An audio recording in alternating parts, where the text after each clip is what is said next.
Fuel strategy, shrewd pit calls and reliable machinery all play a part in winning races. But a driver's ability to create passing opportunities during a race is the fundamental difference between winning and losing. In IndyCar, this could be on a tight street circuit, a permanent road course, or a high-speed oval. It's always big picture thinking on oval racing. You're thinking 2 laps ahead.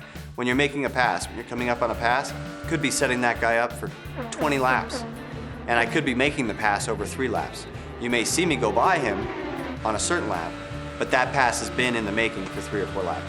For me, whenever I plan a pass, it normally starts 5-10 laps before that, and you see where a guy's weak, where you're strong. And a lot of times, it's not safe. You know, you kind of have to just really trust what your butt's telling you. Throw it in there and see what happens. You know, you try to do the risk versus reward in your head, and what stage of the race are you at?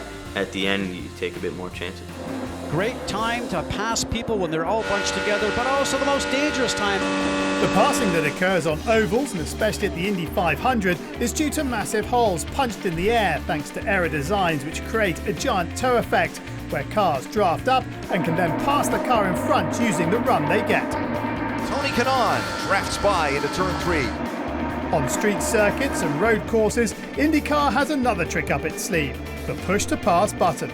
The push-to-pass is my favorite button in the race car. It's the one that gives me additional horsepower from the turbo, so we've got more boost pressure, basically, that's being asked electronically by the button. You only get a few seconds during the race, and you have to manage this time. It's really just, as it sounds, it's a push for more power so that you can hopefully pass another car. And you know, we try and increase the boost pressure just for a short period of time, so that period of time that you're allowed to have extra boost is determined at each racetrack, and you're given a certain amount of time that you're allowed to use it for. So take St. Pete, for instance, you probably have about 200 seconds, and you can generally push the button 10 times, and you'll get 20-second increments to have extra boost to try and pass someone. And you can push that at your leisure. You do it whenever you want. You want to try and pass someone out of turn 3, then you click the button.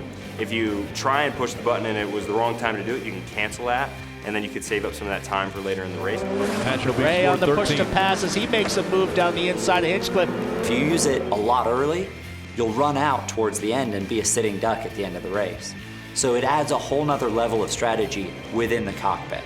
If you get on the button coming out of a corner and the guy you're trying to pass is on the button as well, you can cancel it, let him burn his time up so you can take advantage later in the race. In a change for this season, drivers have been given a time allowance instead of a number of uses to discharge the extra 60 brake horsepower as and when they choose. I use it a lot for passing, but also for defending. So for passing, you may use it, get in a draft, it helps you to pass people. But also for defending, if you just made a little mistake, you look in the mirror, the guy behind you is close, you're going to use it to defend.